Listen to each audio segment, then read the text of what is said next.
నా పేరు జావేద్. నేను హైదరాబాద్లో ఉంటాను. సో ఈరోజు నేను మీ ముందుకు రావడానికి కారణం ఏంటంటే, నేను ఇంతకుముందు ఒక డిఫెన్స్ అకాడమీలో వర్క్ చేసేవాడిని. సో అక్కడ వర్క్ చేసినప్పుడు చాలా యూనిఫామ్ సర్వీసెస్ గురించి నాకు తెలిసింది.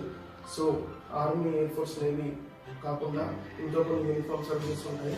సో దానికి సంబంధించిన డీటెయిల్స్ కానీ, లేకుంటే ఆర్మీ, ఎయిర్ ఫోర్స్, నేవీ కానీ ఇలా ఏ డిఫెన్స్ ఫోర్సెస్ అయినా సరే, ఎలాంటి జాబ్స్ ఉన్నా సరే దాని గురించి క్లారిటీగా నేను మీకు ఇస్తూ ఉంటాను ఫ్రెండ్స్. సో దాంట్లో భాగంగా ఇప్పుడు నేను మీ ముందుకు రావడం జరిగింది.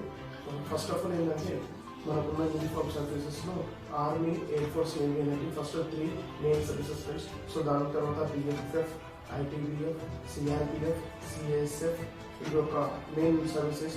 సో వీటిలో సర్వీసెస్ ఫ్రెండ్స్, ఇది మీకు కొన్ని తెలియవచ్చు, కొన్ని తెలియకపోవచ్చు. దాంట్లో తప్పేం మీకు తెలుసుకోవాలా. సో ఇప్పుడు నేను మీకు చెప్పే విషయం ఏంటంటే, ఇప్పుడు కొత్తగా మన తెలంగాణ విద్యార్థుల గురించి, తెలంగాణలో స్టడీ అయితే కనుక చాలా మంది ఫ్రీగా వినే వాళ్ళు ఉంటారు. సో అలాంటి వాళ్ళ గురించి కావచ్చు, ఇప్పుడు చదువుకునే వాళ్ళ గురించి కావచ్చు. సో ఇప్పుడు హకీంపేట్ గ్రౌండ్స్లో కొత్తగా ఒక ఆర్మీ రిక్రూట్మెంట్ ర్యాలీ నిర్వహించబడుతుంది. అది March 5 నుంచి 24 వరకు ఉంటుంది.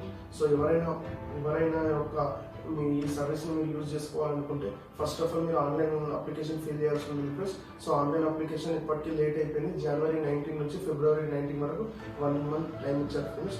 సో మీరు ఈ అప్లికేషన్ ఫస్ట్ ఫిల్ చేసుకునే ముందు joinindianarmy.nac.in అనే ఈ సైట్లోకి వెళ్ళి మీ యొక్క అన్ని ఫుల్ డీటెయిల్స్ ఇందులో సేవ్ చేయాల్సి ఉంటుంది. దాని తర్వాత మీరు ఏ జాబ్కి ఎందుకు అనేది సైటే మీకు సూచిస్తుంది. దాన్ని బట్టి మీరు అప్లై చేసుకోవచ్చు ఫ్రెండ్స్. ఫస్ట్ ఆర్మీ నుంచి కావాల్సింది 17.5 years నుంచి 23 years మధ్యలో పుట్టుకున్నారు ఫ్రెండ్స్. ప్రజెంట్ ఇప్పుడు మా తెలంగాణలో వచ్చిన ర్యాలీకి 4 కేటగిరీ ఆఫ్ జాబ్స్ని ప్రొవైడ్ చేశారు. సో దాంట్లో ఒకటి వచ్చేసి soldier, clerk and store keeper టెక్నికల్కి వచ్చేసి కనీసం 60% మార్క్స్తో మనం పాస్ అయి ఉండాలి. 10+2 కంప్లీట్ చేసి ఉండాలి.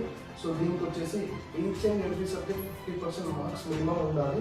సో అప్పుడు వచ్చేసి ఏజ్ ఎలిజిబుల్ వచ్చేసి 17.5 to 23 years మధ్యలో ఉండాలి. దీంట్లో మనం పుట్టిన డేట్ వచ్చేసి 1997 October 1 తర్వాత 2003 April 1 కంటే ముందు మనం పుట్టి ఉండాలి. సో అప్పుడు ఈ జాబ్స్ మనం ఎలిజిబుల్. నెక్స్ట్ వచ్చేసి సోల్జర్ జనరల్ డ్యూటీకి మినిమం వచ్చేసి 10+2 మ్యాట్రిక్ పాస్ అయి ఉండాలి. So each and every subject 33% marks ఉండాలా.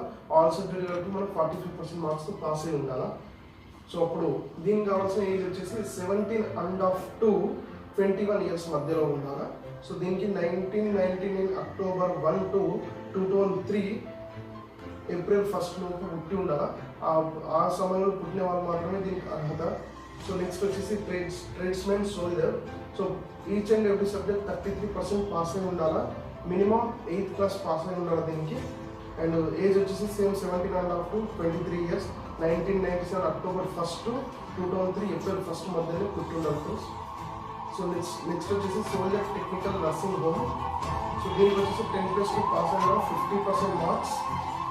అండ్ దీనిలో మెయిన్ వచ్చేసి physics, chemistry, maths and English subjects తీసుకొని ఉన్నారా. సో ఏజ్ వచ్చేసి 17.5 years to 23 years మధ్యలో ఉన్నా. 1997 October 1 to 2003 April 1 మధ్యలో పుట్టినారు. సో దీనికి కావాల్సిన ఇది. సో నెక్స్ట్ వచ్చేసి ఫ్రెండ్స్